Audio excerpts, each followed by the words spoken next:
যদি তুমি নিজেকে নিজে চারটা সেন্টেন্স অলওয়েজ বলতে পারো, নিজেকে চারটা বাক্য অলওয়েজ নিজে থেকে রিপিট করতে পারো, তাহলে দেখবে তোমার লাইফটা সুন্দর হয়ে যাবে। তোমার আশেপাশের মানুষরাও তোমাকে ভালোবাসতে শুরু করবে। কয়টা বাক্য নিজেকে বলতে হবে? অলওয়েজ চারটা বাক্য বলার অভ্যাস করেন, দেখবেন আপনার চতুর্পাশ সুন্দর হয়ে যাবে, আপনার লাইফটাও সুন্দর হয়ে যাবে। সুবহানাল্লাহ পড়েন। চারটা বাক্য সকলেই বলবেন তো ইনশাআল্লাহ? দেখেন, সফল ব্যক্তিরা সব সময় চারটা সেন্টেন্স রিপিট করে, অলওয়েজ বলে, বারবার বলে। এক নাম্বার সেন্টেন্স যেটা সফল মানুষরা বলে সেটা হচ্ছে আই অ্যাম রং। আই অ্যাম, বলেন আই অ্যাম রং। সকলকে বলতে হবে আই অ্যাম রং, আমি ভুল। আমি কি ভুল? সফল ব্যক্তি যারা, বুদ্ধিমান যারা, তারা সব সময় নিজেকে বলে I am wrong, you are right.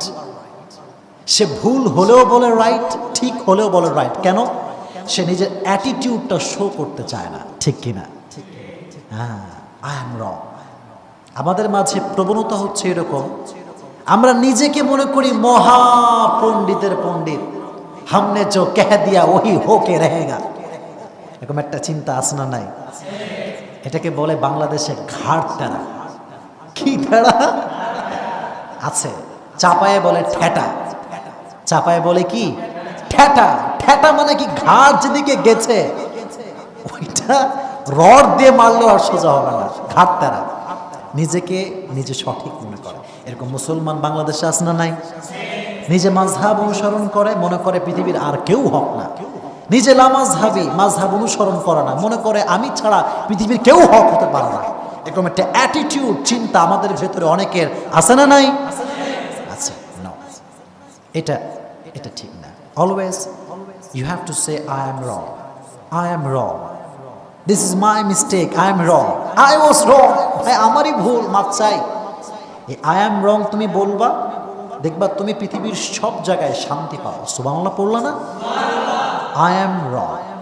রাসূল কারীম সাল্লাল্লাহু আলাইহি ওয়াসাল্লাম মনে হয় আমাদেরকে এই শিক্ষা দিয়েছেন যে তোমার ঠেটা হয়ে থাকবা। হ্যাঁ না? না, ঠেটা হবেন না, নরম মানুষ হবেন। অলওয়েজ বলবেন আই অ্যাম রং। বলেন আমার সঙ্গে, আই অ্যাম রং। মাশাআল্লাহ, এক নাম্বার। দেখেন, আমাদের অভ্যেসটা হচ্ছে আমরা খালি মানুষের দোষ খুঁজি। কিছু কিছু মেয়ে আছে দেখবেন, আয় রে আল্লাহ, মেয়েদের কথা কি বলবো। মেয়েদের ডিউটি হচ্ছে এক মেয়ে আর এক মেয়ের দোষ খুঁজে বেড়ায়, ঠিক কিনা বললে না? যে খালি দোষ খুঁজে। আমার বান্ধবীর ওইটা ভালো না, ওই মাইয়ার চেহারা ভালো না, ওর চোখটা একটু বেঁকা, ওর চোখটা কয়রা, ও একটু ট্যারা, ও আটা মাখে বেশি, ও ময়দা মাখে বেশি। এরকম অভিযোগ মেয়েদের আছে না নাই? মেয়েদের কিছু কিছু মেয়ে আছে এরকম, খালি অন্য মেয়ের দোষ খোঁজে। মনে রাখবেন, যেই মেয়ে নিজের দোষ বাদ দিয়ে অন্য মেয়ের দোষ খোঁজে, মনে রাখতে হবে সে যার দোষ বলছে সেই ব্যক্তি যোগ্য, আর সে নিজেই হচ্ছে অযোগ্য। চিল্লায় ঠিক কিনা? নিজেকে দেখতে হবে, নিজের দোষটা তুমি দেখো না, অন্য মেয়ের দোষ দিয়ে কোনো লাভ নাই। ওমর ফারুক রাদিয়াল্লাহু তাআলা আনহু যখন মৃত্যুবরণ করেন, ওমর ফারুক কি সাধারণ মানুষ নাকি অসাধারণ মানুষ? অসাধারণ মানুষ। এমন মানুষ যে মানুষকে রাসূল কারীম সাল্লাল্লাহু আলাইহি ওয়াসাল্লাম দুনিয়াতেই জান্নাতি মানুষ হিসেবে ঘোষণা করেছে। সুবহানাল্লাহ পড়েন। ওমর যখন নিয়ার বাই ডেথ, মৃত্যুর আশেপাশে চলে আসছে, একদম এই তো খুব দ্রুত মরে যাবে, খুব কাছে চলে আসছে মৃত্যু, ওমরের মতো মানুষ কপালে হাত দিয়ে এভাবে বাড়ি দিচ্ছে, বলছে আয় রে ওমর, আজকে তোর ধ্বংস, আজকে তুই ধ্বংস, আজকে তুই কবরে যাচ্ছিস। আজ যদি তোর দোষ ধরা পড়ে আল্লাহর কাছে তোর কোনো ছাড় হবে না, তুই আল্লাহর কাছে কোনো ছাড় পাবি না। ওমর মৃত্যু অবস্থায় এত পারফেক্ট মানুষ, জান্নাতি মানুষ, নিজের দোষ নিয়ে চিন্তা করতে করতে মরেছে। আর বাঙালি নিজে আজীবন একক নামাজ পড়ে না, আজীবন কোনোদিন মসজিদে আসে না, হুজুর এবং আলেমদেরকে নিয়ে বদনাম করেছিল। এখন ঠিক কিনা? এটা হচ্ছে আমাদের কোয়ালিটি না। নিজেকে দোষ, নিজের দোষ দেখবেন, মানুষের দোষ দেখবেন না। ঠিক আছে ইনশাআল্লাহ? অলওয়েজ বলবেন আই অ্যাম মাশাআল্লাহ, 1 নাম্বার। 2 নাম্বার যেটা তোমরা বলবা সেটা হচ্ছে আমার সঙ্গে বলো আই অ্যাম সরি। বলো আই অ্যাম সরি, এটা অলওয়েজ বলবেন। সরি বললে আপনার কি মনে হয় সম্মান কমে না বাড়ে? বাড়ে, বলেন না কমে না বাড়ে? বাড়ে। অলওয়েজ বলবেন I am sorry, I am sorry. এই ছোট্ট একটা বাক্য, এই ছোট্ট একটা বাক্য হাজার হাজার সম্পর্কে জোড়া লাগিয়ে দেয়। আর ছোট্ট একটা বাক্য না বলার কারণে বছর বছরের স্বামী স্ত্রীর সম্পর্ক ভেঙে যায়, ঠিক কিনা? এটা মারাত্মক বড় একটা দামি জিনিস।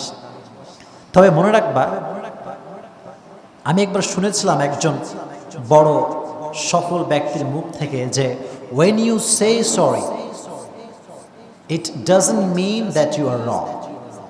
When you say sorry it doesn't mean that you are wrong. It means you value the person and relationship more than being right. So you have to choose what you want, being right or love. If you want love, then sometimes you have to say sorry. You have to say sorry, even if you are right. But you have to say sorry.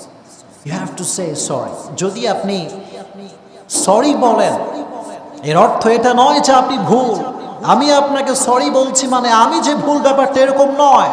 বরং আমার কাছে নিজেকে সঠিক প্রমাণ করার চাইতে তোমাকে ভালোবাসা, তোমাকে ধরে রাখা, তোমার সঙ্গে সম্পর্ক রাখা, এটা আমার কাছে সবচেয়ে দামি, ঠিক কিনা? এটা সেটাই মিন করে। এজন্য সরি বললে সম্পর্ক টিকে থাকবে, সম্পর্কের বন্ধন বাকি থাকবে। এজন্য the decision is yours, what you want, being right or love. If you want love then you have to say sorry. You have to say sorry even if you are right. নিজে ভুল হলেও যে sorry বলে সে হচ্ছে প্রকৃতপক্ষের বুদ্ধিমান, ঠিক কিনা? বলবেন। যখন বিয়ে হয়ে যাবে দেখবা যে তোমার বউ একটু ঠেটাই পারবে, বউরা একটু ঠেটাই হয়, মানে শোনে কম বলে বেশি, ঠিক কিনা? তো বউকে যদি কন্ট্রোলে রাখতে চাও, always repeat this sentence again and again, ও বউ আই এম সরি, ও বউ আই এম, ও বউ আই এম সরি। এই একটা বাক্য, তুমি তারে চুড়ি দাও নাই, গহনা দাও নাই, কানের দুল দাও নাই, নাকের ফুল দাও নাই, আটা ময়দা দাও নাই, কোনো ম্যাটার না, জাস্ট সরি বলবা, ভালোবাসা দিবা, সব কিছু ভুলে যাবে। সুবহানাল্লাহ বলো। এটা হচ্ছে রাসূলের সুন্নাহ। কন্ট্রোল করা শিখতে হবে, বউকে ভালোবাসতে হবে, ঠিক আছে ইনশাআল্লাহ? তাহলে যে সেন্টেন্সটা অলওয়েজ রিপিট করবা সেটা হচ্ছে আই অ্যাম সরি। এটা রাসূলের সুন্নাহ। রাসূলও সবসময় নত হয়ে থাকতেন। সম্পর্ক টিকে রাখার জন্য রাসূল অনেকবার অনেক মজলিস করেছেন, অনেকজনকে অনেকভাবে বুঝিয়েছেন যাতে করে সম্পর্ক নষ্ট না হয়ে যায়। এজন্য সম্পর্ক যদি টিকিয়ে রাখতে চাও সরি বলার দরকার আছে না নাই? 2 নাম্বার। তোমরা কি রাগ করলে নাকি? রাগ হচ্ছে? 2 নাম্বার। 3 নাম্বার যেটা আপনি বলবেন, আপনাদের অনেকের বন্ধু আছে না? বন্ধু আছে না? আচ্ছা, বন্ধুকে অলওয়েজ বলবেন I believe in you, I believe in you. তোমাকে আমি বিশ্বাস করি, তোমাকে আমি কি করি? বিশ্বাস করি। বিশ্বাস বড় দামি একটা জিনিস, এটা বলবেন। দেখেন, একজন বাচ্চা, ছোট্ট বাচ্চা, বয়স খুবই কম, সে যখন কোনো কাজ করতে যায় তখন যদি আপনি তাকে একবার বলেন এই baby I believe in you, I believe in you, তুমি অবশ্যই পারবা, তোমাকে আমি বিশ্বাস করি, দেখবেন সে যদি 10% করতে পারত, আপনার বলার কারণে ও এটাকে আরো 50% বেশি শক্তি দিয়ে করতে পারবে, ঠিক কি না? দামি একটা জিনিস। এজন্য রিলেশনশিপে হোক, আপনার স্বামী স্ত্রীর সম্পর্কে হোক, যেখানেই হোক না কেন, মানুষকে বলবেন আই বিলিভ ইন ইউ, আমি তোমাকে বিশ্বাস করি। এই কথাটা বলা যাবে তো ইনশাআল্লাহ?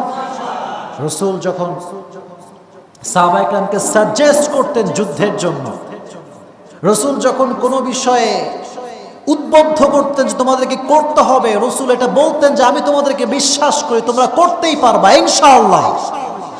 এটা রসুল বলতেন। তাহলে মানুষকে বলবেন যে আমি আপনাকে বিশ্বাস করি ভাই, আপনি পারবেন। এটা বললে দেখবেন সম্পর্কও ভালো হবে এবং আপনাকে সবাই সম্মান কম করবে না বেশি করবে? বেশি করবে। 3 নাম্বার লাস্ট যে সেন্টেন্স সকলেই বলবেন, আজীবন মনে রাখবেন কথাগুলো, দামি কথা খুবই। সবাইকে বলবেন, বন্ধু বান্ধব আত্মীয় স্বজন, বলবেন যে I am proud of you, I am proud of you. আমি তোমাকে নিয়ে গর্ব করি ভাই, তুমি বিসিএস ক্যাডার হচ্ছ, আমি তোমাকে নিয়ে গর্ব করি ভাই। তোমার এসএসসি রেজাল্ট এত সুন্দর হয়েছে, I am really proud of you man, তোমাকে নিয়ে আমি গর্ব করি। আপনাকে যে একটা বিশাল বড় লিস্ট বানাতে হবে প্রশংসার জন্য, তোমার অমুক তমক অমুক গুণ তমক গুণ, না, এত কিছু লাগবে না। ছোট্ট একটা বাক্য I am proud of you, এই ছোট্ট একটা বাক্য মানুষের হৃদয়কে শান্তি করে দেবে, ঠিক কি না? বলবেন সবাই I am proud of you, বলেন I am proud of you. এই 4টা বাক্য সকলে বলবেন তো ইনশাআল্লাহ।